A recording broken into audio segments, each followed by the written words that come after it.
Hi. Well, I would like to talk about the famous Milgram experiment. Does anyone know? No. Oh, that's great. well, the American psychologist Stanley Milgram wanted to know why the Nazi soldiers were so obedient to their authorities during the Holocaust. So he set up this experiment on obedience and authority. So please let me explain the basic format of this experiment, the result of the experiment, and Milgram's interpretations on it. Okay, I will start. Before I start, by the way, I got my information from Parts of Obedience and Authority. This is his book. It was published in 1973, and parts of it was printed in the Harper's Magazine. And I also got a lot of information from the book Opening Skinner's Box, The Greatest Psychological Experiments from the 20th Century.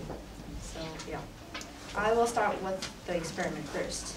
Well, there are 3 rules in this experiment: the teacher, the learner, and the experimenter.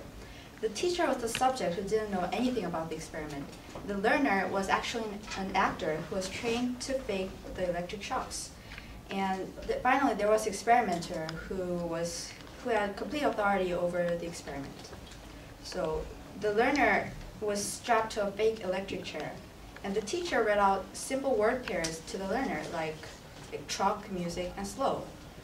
If the learner could not memorize those words, then the experimenter ordered the teacher to give electric shocks to the learner as a punishment. So these electric shocks increased each time from 14 volts to 450 volts, which can really kill you, but it was fake anyway. But well, Milgram repeated this experiment in many cities around the world with a lot of various social groups, and it turned out that over 60% of the subjects gave the most fatal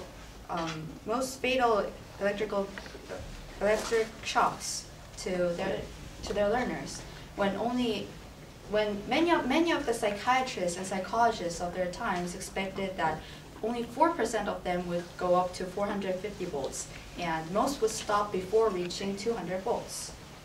So, of course, most of the subjects knew that they were doing something wrong, and they protested during the experiment. However, not many people could resist the authority, and they considered themselves as mere instruments of the authority, and they did not regard themselves responsible for their actions because they were ordered to do the bad stuff. So Milgram concluded that most people did not have the power to overcome authority, even if it was totally against their morals.